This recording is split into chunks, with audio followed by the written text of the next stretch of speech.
Welcome to the Real Estate Real Success podcast, where we talk about key business successes and lessons learned along the way in the hopes of inspiring brokerage owners and managers to find new ways to grow their business. I'm your host, Chiyoko Kakino, and in this episode, we're going to take a deep dive into onboarding agents to a brokerage. So I'm super excited to be joined by Ron O'Neill. He is the Director of Training and Development for Century 21 BJ Roth in Barrie, Ontario. Ron, thank you so much for being with us today. Nice to see you. Well, thank you so much, Chiyoko, and it's an incredible honor to join you as well. It's I've just been watching your podcast over the last number of months, and just seeing the speakers that have been lined up. It's such an honor to be here and representing our brokerage and talking about our onboarding program. Well, it's an honor to have you, Ron. I feel the same. So can we start off by talking a little bit about your background and your journey to getting into real estate? Because we started around the same time. Yeah, we actually started the same year, same month. And I've seen your journey, and you've been watching my journey with the brokerage and stuff. I do have to tell you, how we started out was definitely an unconventional way, because usually a director of training and development usually comes from a real estate background. In fact, I didn't come from the real estate background. I came from the corporate world. So how it all came about was I just knew Bernie Roth, broker and owner with Century 21 BJ Roth. And he's been a huge supporter of Easter Seals. And the years before, leading up to getting my position with him, I used to go out, support Easter Seals with Century 21. And some of the questions I would always ask, I was always taught by my parents, when you have a successful entrepreneur, ask them tons of questions about their own success. And one of the things that the question always came back to, or one of the conversations we always talked about was what is the biggest challenge that you're faced with in your brokerage? And he said, training and development. And he says, that's known into this industry. And then eventually, over a beer and a few conversations, he invited me to join the brokerage. And I'll tell you what a learning curve it has been, because facilitating and training in the corporate world and facilitating training in the real estate world is completely different. And we're going to talk about that in the next hour. Great. Well, again, thank you so much. It's interesting because, as you say, we joined the same year, the same month. But the other thing is, I didn't come from a real estate background either. I came from the corporate world. So we share a lot. Yes. So, you talked a little bit, we introduced you as a director of training and development, and you just talked about that role. Can you explain a little bit about your role at BJ Roth? Because not every brokerage has a person like you. So tell us what you do. Yeah, so basically my whole goal every single day is I facilitate, pretty much 100% of the time, and mentor the other 100% plus most of the time. The other part of the program that I do is I do a lot of the recruitment, because we have a very unique recruiting program, because and we're going to talk about this, we actually recruit agents before they even become agents. And so there's a lot of different capacities to my role, but the first, it's recruiting. That's the big thing. Obviously, recruiting is the primary. The second is basically onboarding the agent to the brokerage, and then eventually getting them into the various training programs that we also have in the brokerage as well. Because I'm just not the only trainer. We have Tamara, who's going to be joining us a little bit later as well. She's going to talk about our other extended training programs and how this all flows in together into one complete package. Well, you're doing some amazing things, and we're going to talk about all of those things in today's episode. Yeah. So I just wanted to stay a little bit about getting to know you a little bit better. I looked at your LinkedIn profile, and as you said, you come from the corporate world. You have 15 plus years experience in training with a wide range of industries. So what do you think some of the key elements are that make up a good training program?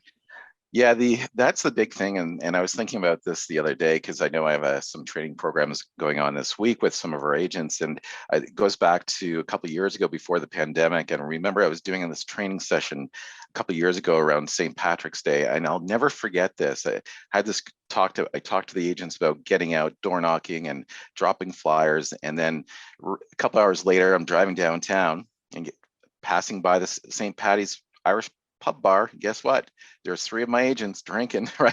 And I'm thinking, how do I get them from that pub to the door knocking? And that's been some of the biggest challenges that we've been faced, because in the corporate world, it's about accountability. You can walk into a sales training room and saying, look, we have to increase our sales by 8% this year, or we're going to be put on probation. In this industry, yeah, we could do that, but guess what? They could also walk down to another brokerage. So the whole key goal is, how do we engage? How do we motivate? And how do we make them accountable? And that's kind of the key things that we've been working on with this onboarding program, because the important thing is when agents come into this industry, they feel so lost, right? And a lot of times they might know one or two people in the industry, but usually those people are running at too fast, too quick. Yes, they can have a coffee with them, but how do we as agents or trainers within the brokerage engage them? And that's through really important. And we're going to talk about using Zoom, using your energy, engaging them, and then building out accountability groups of getting agents to work amongst with other agents in the brokerage to be accountable, to get out, door knock, or do those cold calling or whatever it needs to be for lead generation. And again, I think the big thing is basically instilling motivation and accountability to the program and getting systems in place. And that's the biggest challenge, because agents can just ignore you and just go down to the pub and have a beer. There's a lot of beer flowing in Barrie. That seems Yes. to be the theme. That's how you met Bernie. That's what you're lots of beer in Barrie. There is. So let's talk a little bit about the brokerage now. So can you give us a little bit of background on Century 21 and BJ Roth and some of the markets that in which your brokerage operates in? Yeah, when I first started out, it was very intimidating when I first started out, because we were 5 offices at the time, about 130 agents back 7 years ago. And now we're up to 10 offices. And I think we're probably geographically one of the largest offices in Canada. As Tamara would say, she's probably ordering up a corporate jet to go between the offices now. That's how big it is. Now, we service small communities, 500 to 700 people in a community, all the way up to 140 and up into the millions into the GTA.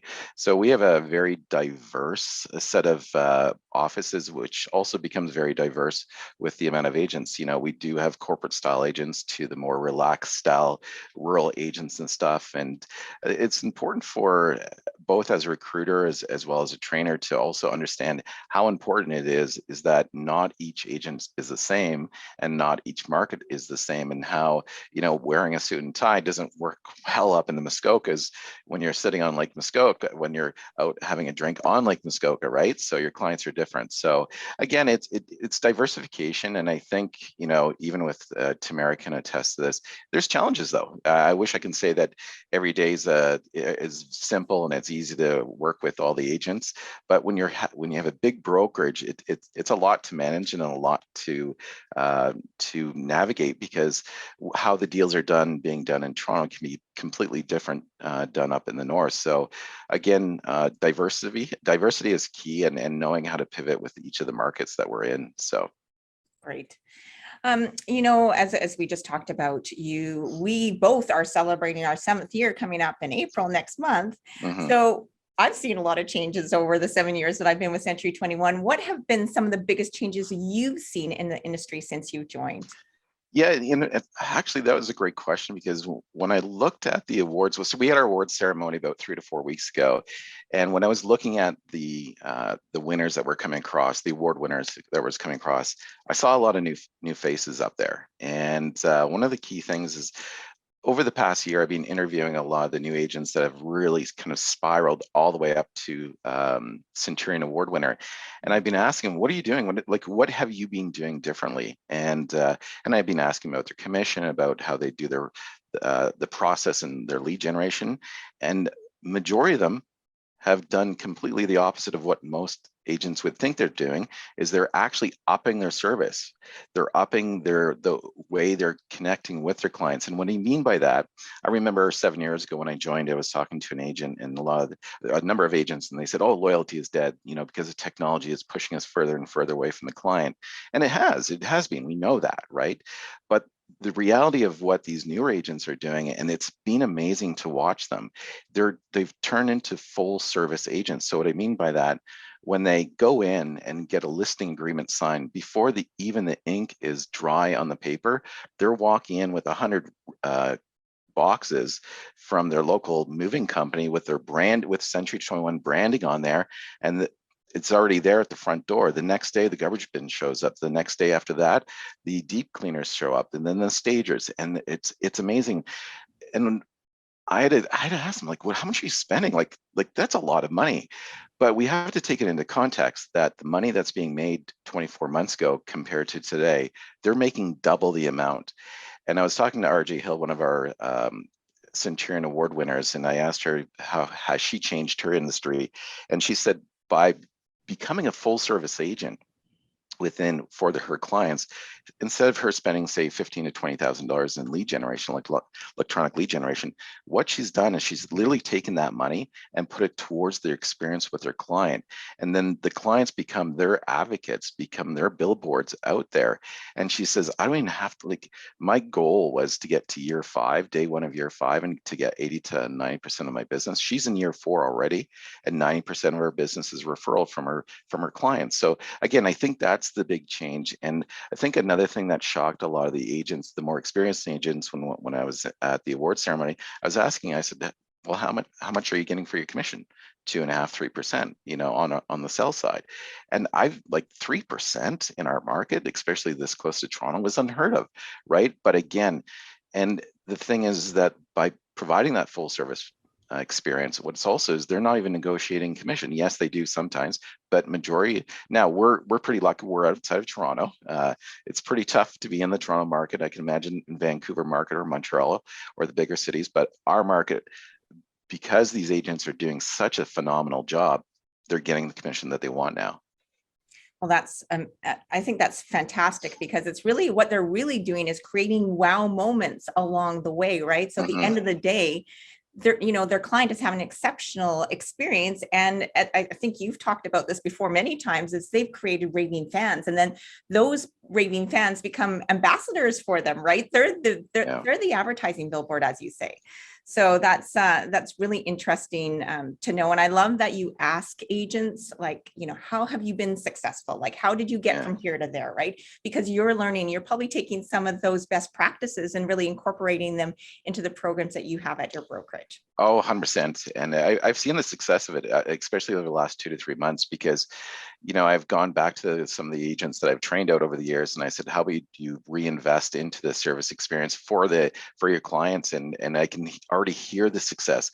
And what's really nice, I can see, the last little while, I've seen agents walking in with flowers. I'm like, oh, who are those flowers for? Oh, for my clients, and they're picking up baked goods. They know what they take in their coffee. It's those little details, right? That's making the difference. And even though the pandemic has really pushed us further and further away, these experiences and what these agents are doing is absolutely amazing, and reinforcing that loyalty is still alive and real, right? And it's just that we have to give back, and we have to work even harder now today than ever before to maintain the relationship and build your business.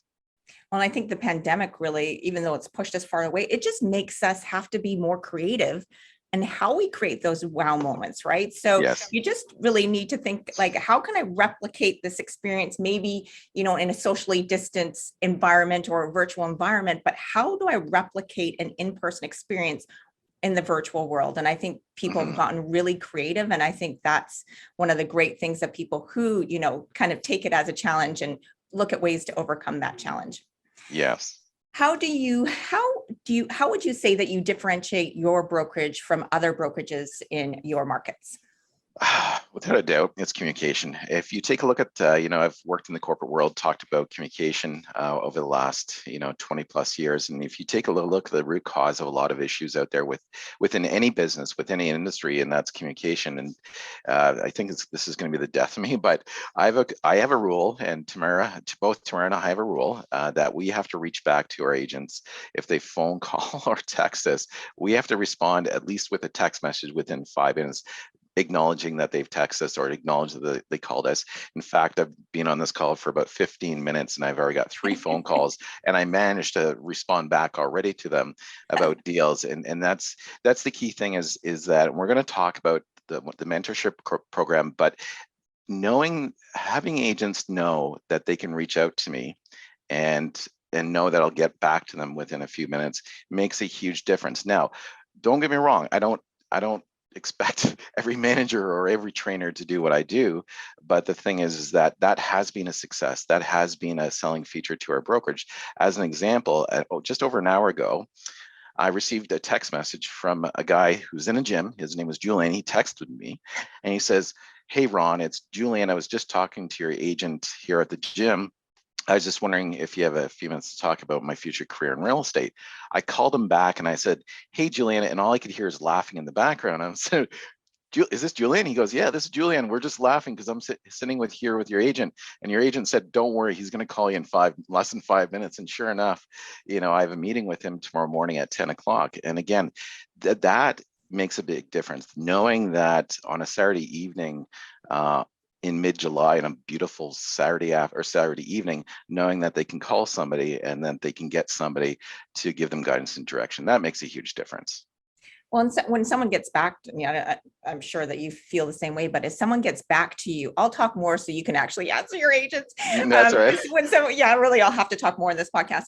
When someone gets back to you quickly and seems like they have a sense of urgency, that makes you feel really valued as a person, right? And I think that that feeling of being valued and the feeling of being respected is so important. So it's nice to hear that. And we're going to talk about your mentorship and training programs and some of the amazing things you're doing to recruit new agents to your brokerage. But I did want to start off by talking about onboarding agents to your brokerage, because that's what the theme of today is, taking the deep dive into onboarding.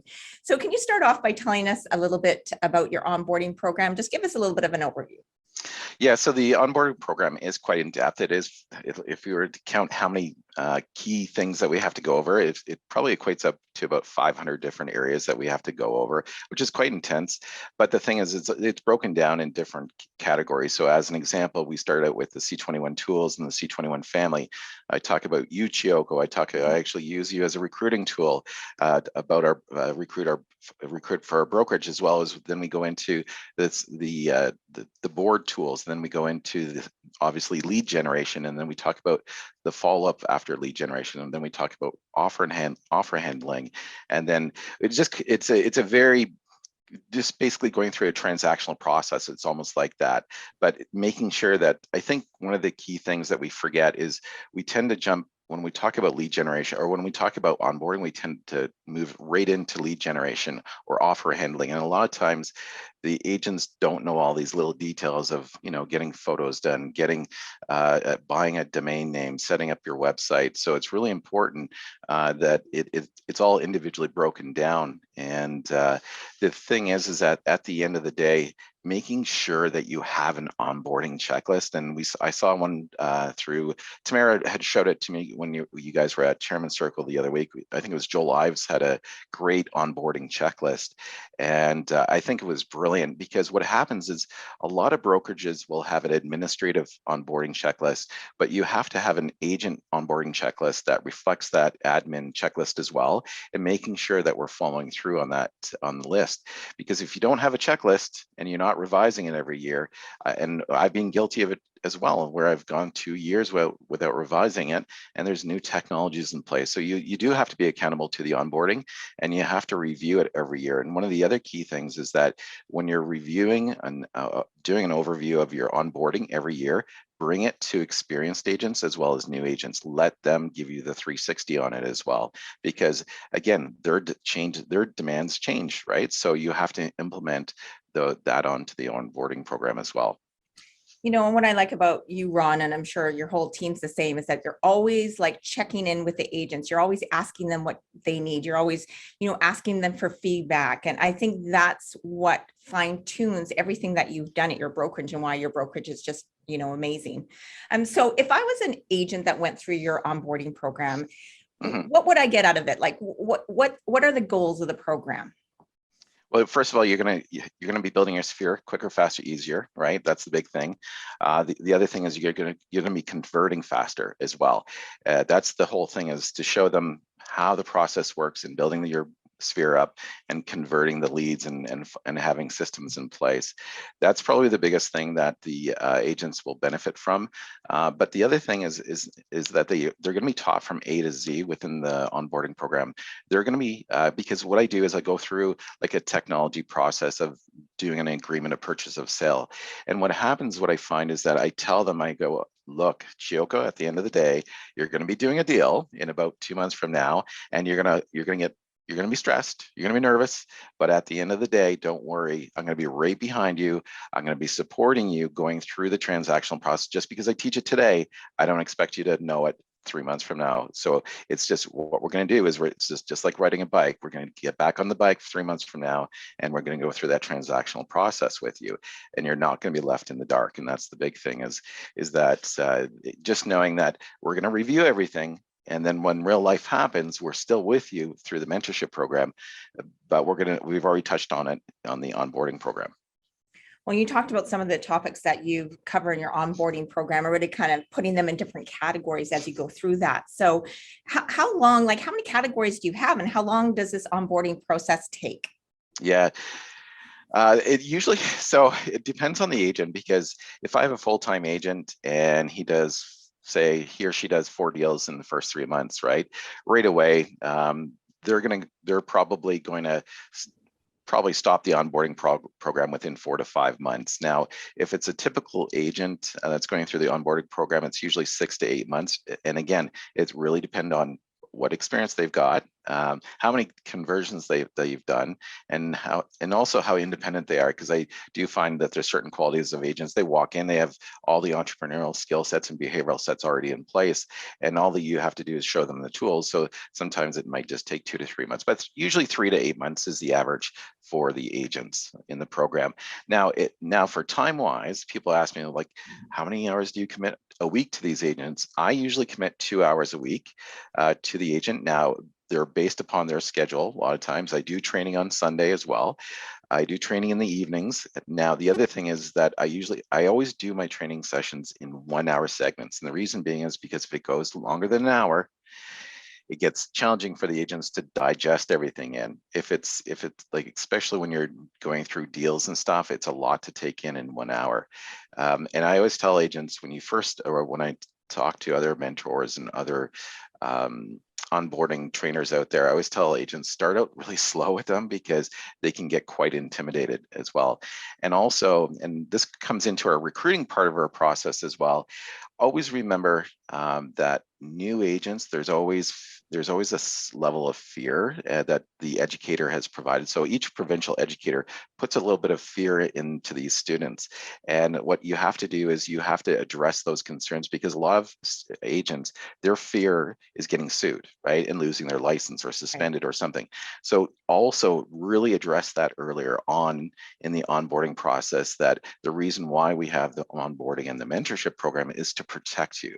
At the end of the day, anything you do is going to be done through us. So not to worry that you're going to be left in the dark on a Saturday evening. That's great. So, this onboarding program, I think that you said anywhere from, 5 to 8 months. Is the program different for new agents coming into the industry versus agents that have been in the industry for some time? Yeah, definitely. What you have to do is, again, going back to the checklist, what I do is when an experienced agent comes through the door, I do an audit with them because I got to figure out what do they need from us, right? First of all, what happens a lot of times when an experienced agent is coming across to us, there's a reason why. And you have to find that pain point of what motivated them to come over here. And you have to work with them. A lot of times, we recruited 3 new agents that were already with another brokerage in the past week or so. And the reason why they came over was because the other brokerage under-delivered and over-promised on their onboarding. And then through the grapevine of our agents that talk about our mentoring and our onboarding program, which allowed us to recruit those 3 agents. And again, you do have to do an audit on each agent that goes through the door. If it's a new agent, like just brand new right out of the box type thing, I have to start right from the beginning and go through. If it's an experienced agent, I just audit them and find out what they need from us. But the key thing for me is to get them onto the C21 tools right away, right? Because again, those are powerful tools, and I have so much accolades with this new program that we have out there. It's just makes sense. It is seamless. It is amazing. And then if I can get them on the CRM, and if I can get them on the digital marketing center and the email system and get that all working for them, that's better buy-in as well. Well, as you say, it's, if you can get them in the technology, because some of the, platforms that we have are so powerful, and they're automated. So if you spend 15 minutes just to set it up, then you can spend time on the rest of your onboarding program, right? Yes. So it seems like that's a really good plan. How do you measure the success of your onboarding program? Yeah, that's a tough question because it's hard to, anything is quantifiable, right? For the most part. And it, the whole thing is you have to kind of take a look at it, because I have agents that walk through the door that their wife makes $1 million a year. He comes walking in and he spends 8 hours a day playing on solitaire, but his wife thinks he's at work, right? But then there's the other agents that walk through the door that bang out of the park, and they're very extremely successful. Now, I always look at the program as a case by case basis, because each agent is completely different. I always look at it, and this is how Bernie and I look at it. If we have 10 agents through the program, and if we didn't have a proper onboarding program, usually 8 out of the 10 agents don't make it within 5 years, or 7, right? And so now our success with our onboarding and training program, now we're seeing that 6 out of the 10 agents are staying with us longer than 5 years. So I think that's probably the biggest quantifiable number that we can take a look at. And again, taking a look at the agents that joined us 2 to 3 years ago, are they getting to the awards level, and are they plateauing and things like that? So, but I think it's the retention and the numbers at the end of the day. Well, I think that's a great way to measure it. And the last time I was in Barrie, well, actually the awards ceremony was just like days before, the world got shut down. And you have a team, Dan and Alex, and, 15 months having their licenses, and they're Centurion winner already. Like it's just amazing to see some of the quick successes coming from your brokerage. Yeah. And I just want to make a note of that. I cannot take the credit for Dan and Alex. No. Those guys, they're spectacular. I've never seen 2 agents do 120 deals in their first year. That's just unheard of. They're spectacular. Yeah, they are. Have you changed your onboarding program over the years? Have you done, as you say, you're always looking for feedback, you're always tweaking it, you're always reviewing it on an annual basis. What are some of the major changes that you've made over the years? Well, I think the biggest change is that, especially ever since the start of the pandemic, obviously technology became the driver and the front seat for us with transactions and lead generation. And that's one of the things where we had to change it up with the onboarding program, take a look at, because we were in lockdown, how do we continue to build our business? So we had to pivot with that, making those changes. And then as we were coming out of that first wave of the pandemic, and all of a sudden, basically the housing market became like the commodity market of like buying nickel today. It's like the market just changes like that in an instant. And what was happening is that all of a sudden there was 10 offers for every house, over asking and no conditions. And so what happened was a lot of the training and support and the onboarding and part of that was training out technology and teaching them out how to do an offer in less than an hour. And now we're pivoting this past 2 to 3 weeks, we're changing our onboarding program, because now I'm getting phone calls. Ron, I have an offer. I think I have to negotiate now. So now we're going back into negotiating, and Tamara, who has our mentor Monday program every Monday at 10 a.m. We also address those big issues to the brokerage as well, not just to the new agents. But again, I think as market shifts, as technology enters into our space, we're continually pivoting and changing with the times. And you have to be very careful, because with the onboarding program, I find it can go very stale very quick, and get out of unattainable reach to the agent base. Now, I think I learned a really good lesson over the past 7 years, is when I first started out, I thought the silver bullet for lead generation was social media. That was the big thing. So we put a lot of money towards that. And then, about 4 years ago, there was a lot of noise in the the electronic lead generation area.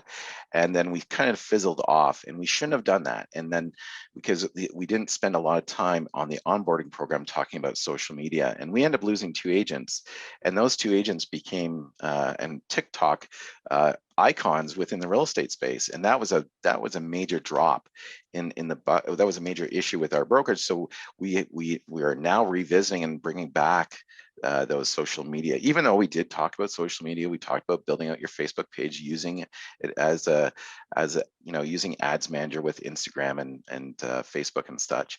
But the thing is that with technology changes, we can't just rely on the door knocking, the cold calling, and think that agents are going to do that. We have to look at the new generation, Gen Z, that's coming up, that's killing it in the social media space, right? And I think again, it's we have to change with each year. Well, and I love that theme, and I love that you're always kind of looking at, kind of where your opportunities are, what challenges you faced. If someone's left your brokerage, why have they left, and how can you change things to accommodate all the new things that are coming out, and they're coming out so quickly. So you've given so many great tips to the listeners, but if let's summarize them. So if someone wanted to either start their own onboarding program or revise their current one, what are some of the top tips you'd give them? Oh, number one, it has to be talk to your agents. Talk to the agents that are experienced, talk to the agents that are about a year in the industry, get their feedback on what their experience has been like. And the other thing is that you have to reach out to other brokerages. This is one of the things I just love about Century 21 is I call it the C21 family. We've had great support with a lot of our brokerages across Canada. I know that Teresa has been a huge supporter of bringing the family together over the years, and the ideas that have come from the other brokerages on how they do the onboarding, how they do the training and stuff like that. And so you have to look outside, and you have to have those mind share moments with other brokerages. So I think if there was two top tips, get feedback and look outside your brokerage to other brokerages and how they do their onboarding program. Well, I love the tip that I love that you gave as we went through this discussion is always review it on an annual basis, right? Mm-hmm. Because, you can look at something, you're like, oh my gosh, that's 3 years old. It seems so out of date. And then, it's, so always making sure that it's relevant to today's agent, right? Mm-hmm. So we talked about onboarding agents by training them to leverage the technology, the tools, the resources, the systems, everything that they need in order to be successful and productive in their career. But we all know it takes more than just, training them on technology, right? And the steps they need to go through. They need to be mentored, coached, and supported to really be effective. So let's talk about your philosophy on the importance of a good mentorship program. I've talked to many brokerage owners in the last few months, and it seems like the buzzword these days is mentorship. So why do you think a mentorship is so important in helping agents be successful? Well, I think what it is if you come down to it, the agents, if you have a strong mentorship program, then the agents know that you got their back, and that's the key thing. Is that mentoring is designed to support all hours of the day, support them in their most stressful moments, and that's the important thing. And one of the key things I was speaking of alcohol again, one of our agents was dropping off a bottle of whiskey the other day to me, whiskey now. She said, and it was interesting. I was talking to her, and she said, one of the key things what I really like about this mentoring program is you kept me calm through the whole process. Now, this particular agent, she was a high security person for the government. She was in the government, and she says, your calmness when I would call up and my nerves would be on edge, you would just calmly take me through it, but you had my back every single minute. And this agent did call me probably, I think last week and the weekend before, probably 20 plus times, right? And that the thing is that you have to have a huge dedication towards the mentorship program, and we've struggled with it. I remember talking to Stephen Chow and Paul Barron and all the top brokerages across Canada about the mentorship program, because we've had our ups and downs with trying to get it built out. But the thing is that we have changed it up, and it's been extremely successful. But you have to have dedicated people to it that are undying to the customer service of the agents. And I can't stress that anymore, because if you take a look at my social media page, you'll see a few photos of me backcountry camping with my laptop, on a picnic table doing a deal, and that's the mentorship program. You have to, unfortunately, take some time of your personal life to help them out. And the good thing about that, it relates back to they just go back to the gym, talk to other agents, they go back to their training course within real estate, and they talk about us. And that's another feature that we like about it, because they know that we're there for them. every step of the way. Well, and they're really becoming raving fans of your brokerage, right? And it's a, Mhm. recruiting tactic, right? Is that It people is. start to talk and say that, Ron, has my back. I made 20 calls to him in the last 5 days and he's always Yeah. returned them within 5 minutes, whatever it is. And I think that's really special. I know that our last episode, we were speaking to one of our Vancouver brokerages on Yes. his mentorship program, but your program is set up a little differently than his is. Can you tell me how your mentorship program is Yeah. structured? So we've had challenges with getting agents to the mentorship program, because we've seen you'll get agents into the mentorship program and then they get too busy or life changes or whatever the situation might be.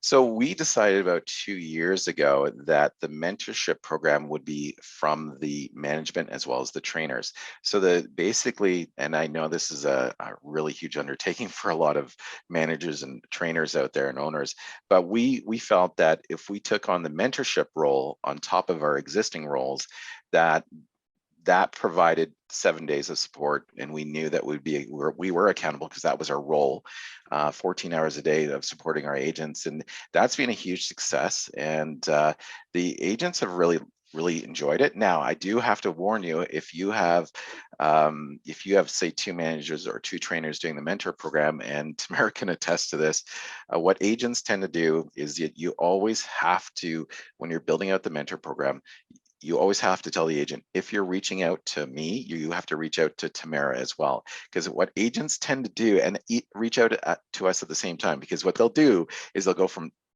mentor to trainer till they get the answer that they want to hear.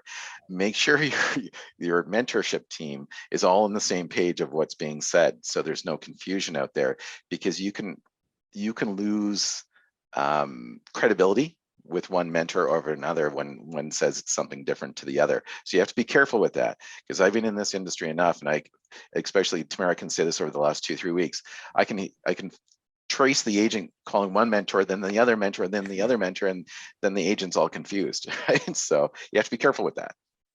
Right. So the mentors are the management team and the Management team. trainers, right? Exactly. And I think, when we talked about how you differentiate your brokerage versus all the other brokerages in your areas, you talked a little bit about communication. So how important is communication in this mentorship program? Like, I think it's pretty key probably for you.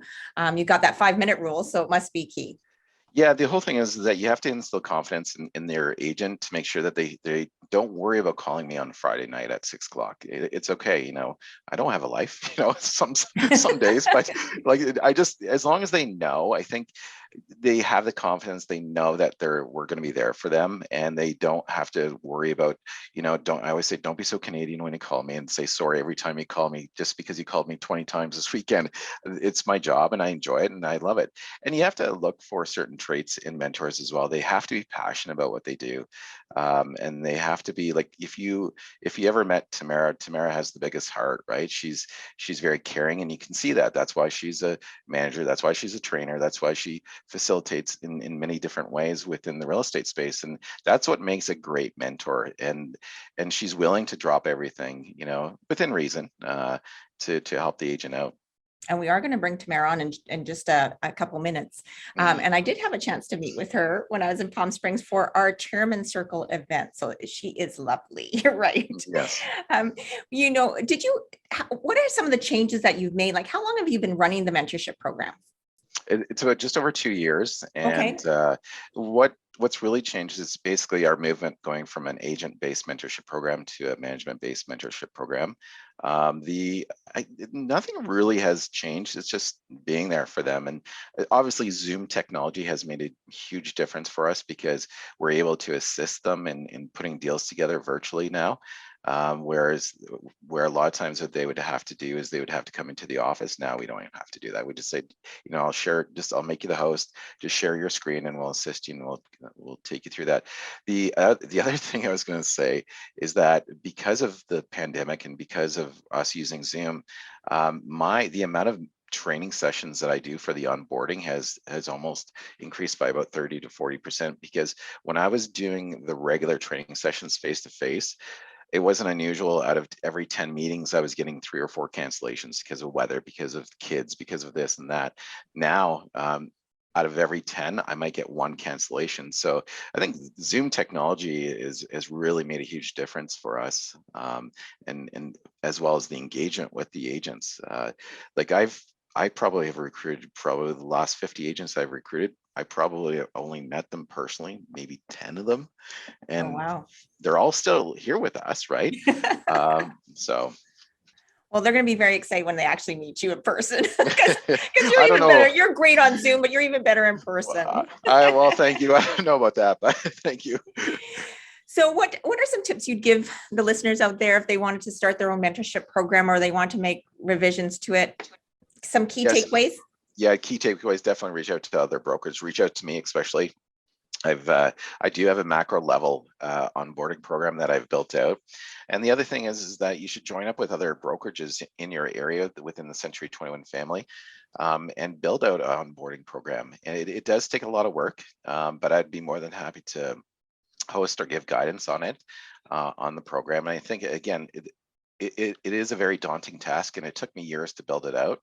And I always say, when I first started in the industry, there's a lot of people holding on to their knowledge, and now today with this newer generation that's coming through the doors, I'm finding that let's just share, and I think that that's the key is that if a brokerage takes this on individually, it can take years to do.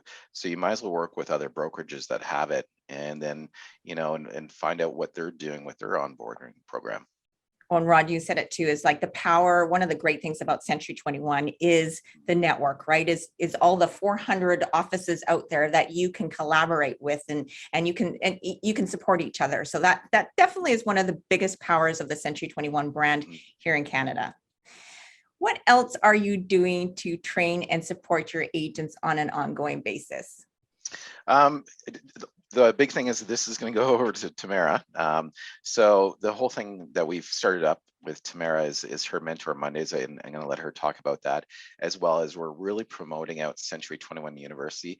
With ever since we've had Tamara join us, I was kind of focused really deep down into the onboarding and recruiting, and then ever since Tamara's come on board, she's provided that extra layer of training and support. And Tamara, I'm going to hand it over to you, and you can talk about some of the things that you've done and it really improved our brokerage with training. Sure. Yes. Yeah. Thank you, Choka. I'm going to jump right in. Yeah, absolutely. Hi, everyone. For those of you, I just want to make sure that everybody knows that Tamara is the general manager of Century 21 BJ Roth. Again, I had a great pleasure of meeting her just a couple weeks ago. I don't even know if it's been that long, but she's absolutely lovely, and she's passionate about what she does. So tell us what you're doing to train and support your agents on an ongoing basis. Sure. So I think that, I came on board about, anyway, it was summer of last year, and just kind of connecting people together and so we do a Mentor Monday. And what's really interesting about that is that it's not always me. A lot of times if there's nobody that's willing to host it, I will just pick something that I'm hearing lots of questions about and then do a presentation on it and have a great discussion as a group.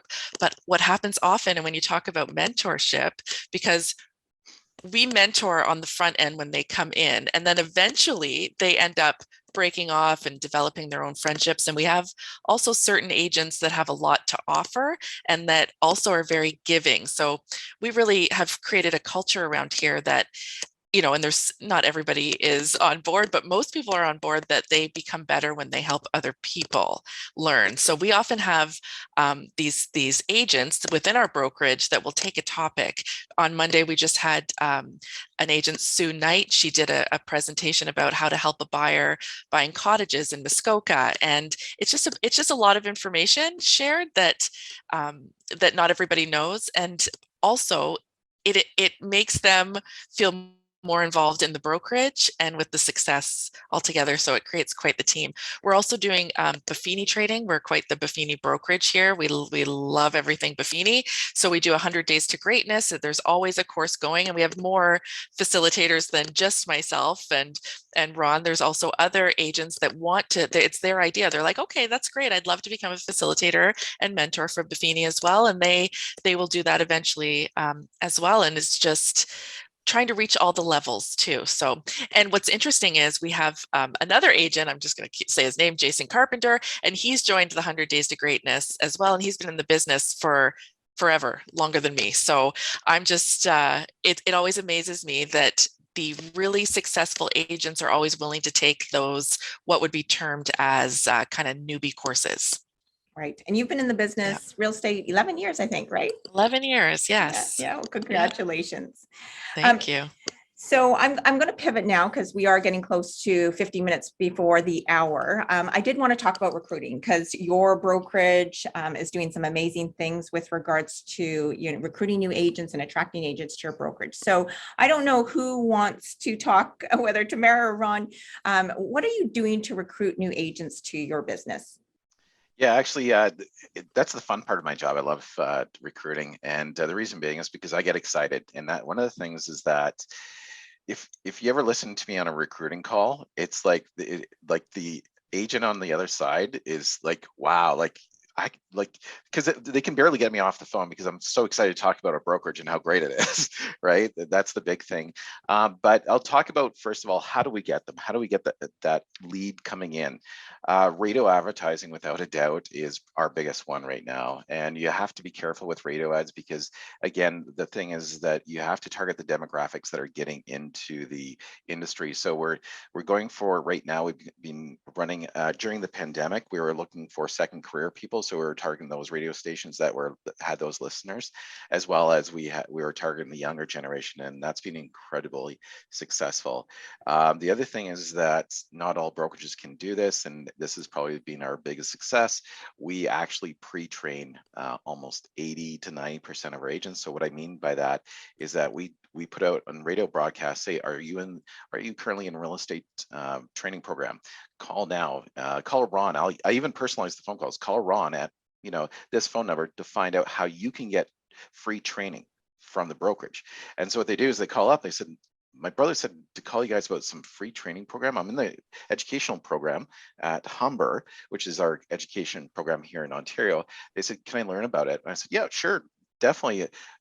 We set up a meeting, and just like this gentleman that contacted me over an hour ago, how that meeting is going to go is it goes like this. So they come into the meeting, and we go through all the value added of why you should be joining the brokerage through the training, the onboarding, the mentoring, et cetera, et cetera.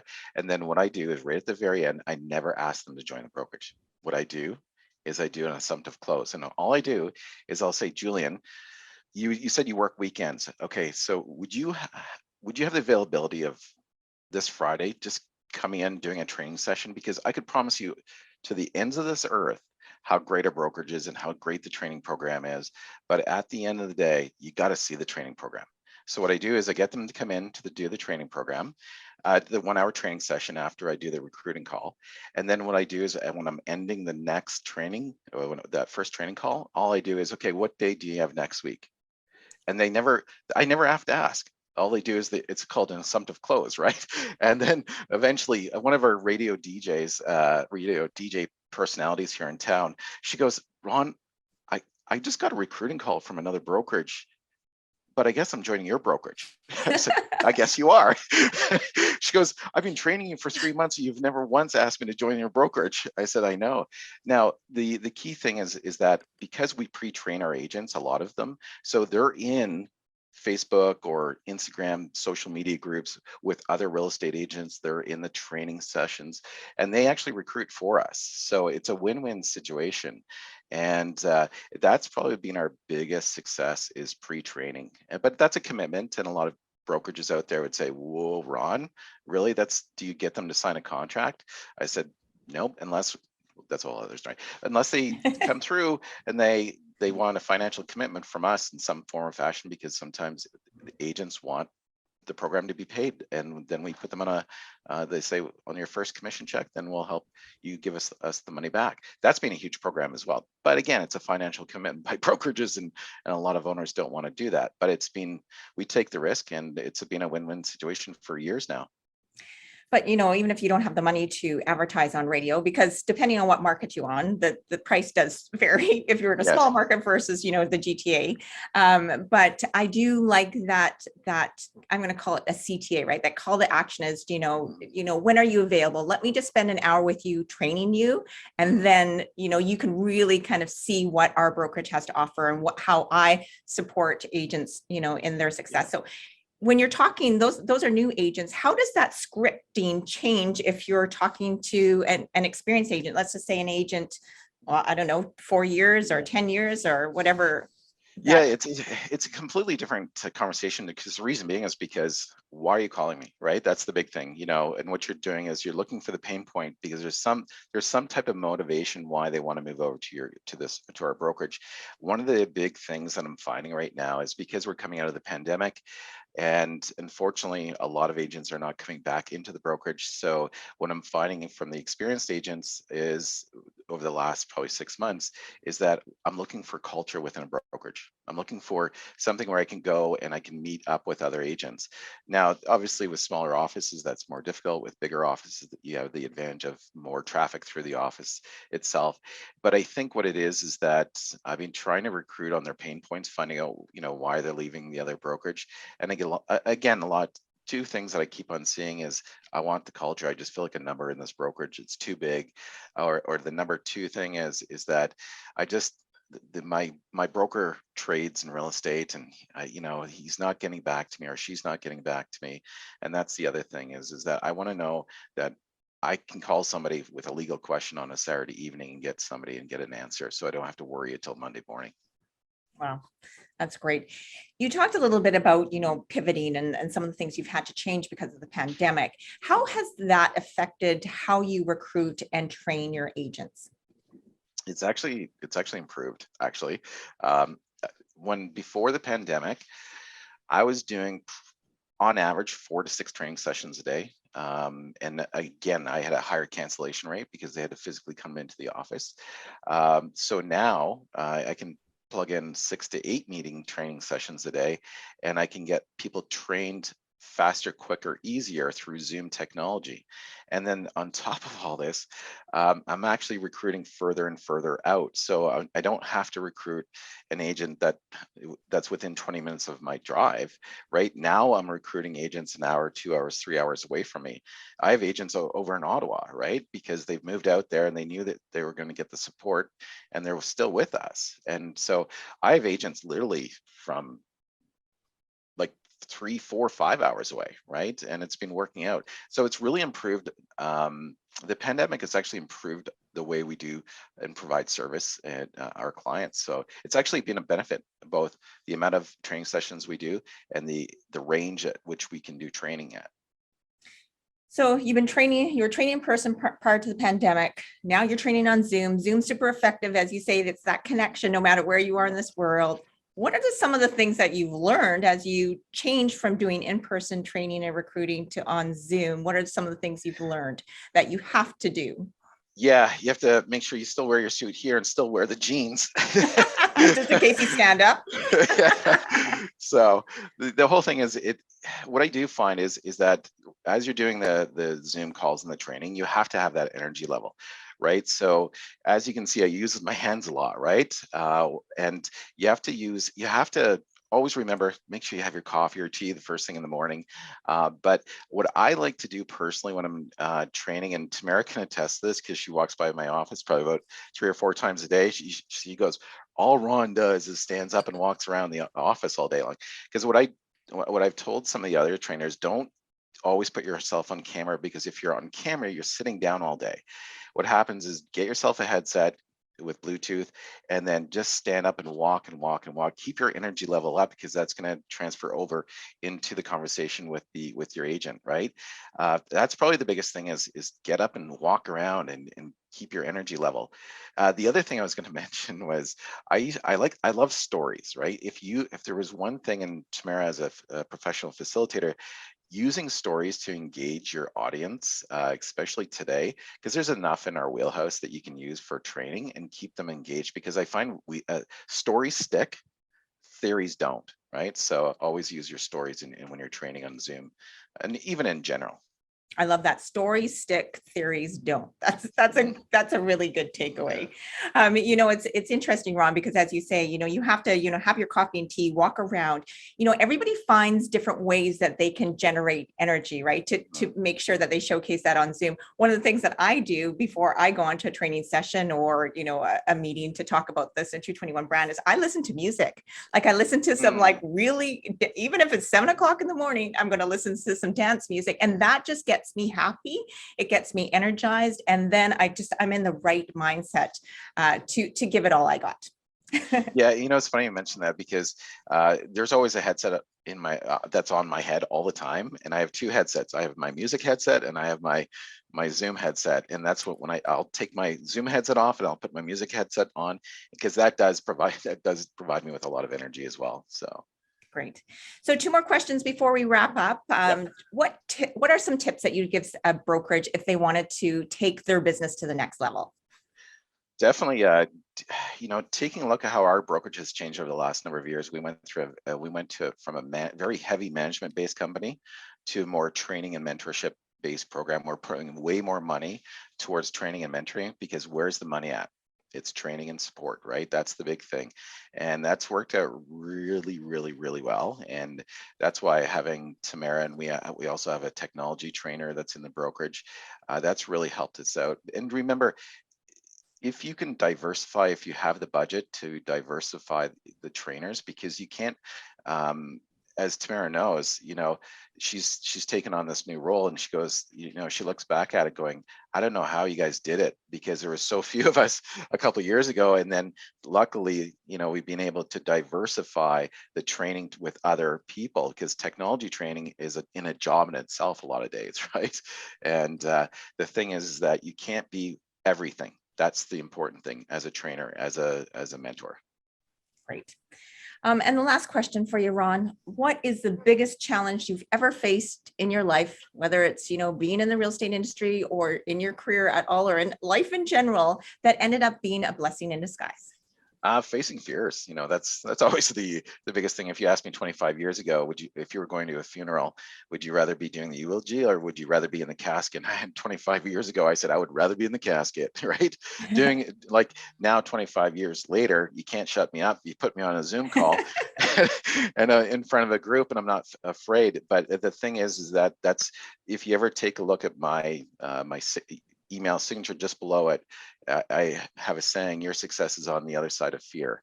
And I think that's very important, especially in the real estate space, because when we talk about lead generation, why do a lot of agents fail? It's because it's not always accountability, but it's the fear of facing their fears, right? And I always tell agents, I said, your fear today is going to be your comfort zone tomorrow. So let's go towards it. When I saw that at the bottom of your signature just a couple of weeks ago, and I'm like, I got to remember to ask him about that. So I'm so glad that you said that. That's great. So Ron, how can people get a hold of you if they want to reach out and ask you a little bit more about, your onboarding program, your mentorship program, recruiting, whatever? Yeah, certainly you can reach out to me via email, obviously ron.o'neil, ONEIL at c21.ca. You can also reach out, you can always go on my profile, you can call me my phone number. I'm always open, but the key thing is that I love to work with other brokerages across Canada. As you know, Therese and I and Barrie and Tamara, the whole team here, we really embrace our C21 family and strongly believe in it. And I think, I've been part of a lot of corporations, but I've never been part of a family. So. I agree. In the 7 years, the culture and the uniqueness of Century 21 runs so deep for me too. So I completely agree. So Ron, thank you so much. Wonderful seeing you. Thank you so much for your energy and your knowledge and your passion to the brand. Tamara, thank you so much. It was nice to see you again, even though this is virtually. We really appreciate your time. Well, thank you for having us. Appreciate it. Bye-bye. So you are listening, either you're listening to this podcast live or listening to the recording on Apple Podcasts, Spotify, or Google Podcasts, or you went to the century21franchise.ca website. Century 21 is one of the world's largest residential real estate companies in the world, with presence in 86 countries. And here in Canada, we are 11,000 plus strong, and we are looking to align ourselves with individuals who share the same vision to what the future of brokerages look like. So if you're interested in growth opportunities, please feel free to reach out to me or my colleague, Gary Zalepa. You can find our contact information on the century21franchise.ca website, or of course, you can connect with me on Facebook or LinkedIn. Thank you so much for joining us today.